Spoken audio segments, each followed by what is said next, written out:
атмосферска мрежа, реконструирани и модернизирани. Довршување на булевари, нови улици, мостови, катни гаражи, клучки и кружни текови. Без ова нема вистински развој. Затоа ова ќе биде еден од најсилните мои приоритети. Четвртиот стол е културата и идентитетот. Во 2028 година Скопје ќе биде културна престолнина на Европа. Тоа значи дека мора да чуваме, но и истовремено да создаваме култура. Нови културни центри, поддршка за младите уметници и враќање на јавните простори за култура ќе му ја зајакнат душата на нашиот главен град.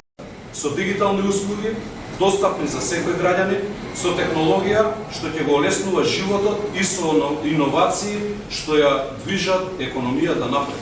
Врвни експерти и професори, но уште поважно ќе бидете вклучени и вие граѓаните. Можеме да ја направиме заеднички големата промена што на Скопје му е потребна. Програмата врз која ќе се водам е изградена врз 7 столбови.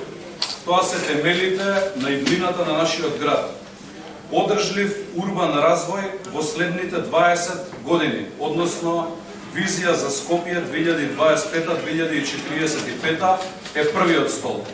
Вториот столб е дека нема компромиси со здрава животна средина и биодиверзитет. Третиот столб е целосна комунална обнова на градот Скопје. Четврти столб е враќање на културниот идентитет на Скопје. Петиот столб е дигитална трансформација и паметни решенија. Шестиот столб Скопје како град на младите и науката и седмиот столб конечно е јакнење на јавната грижа и безбедноста.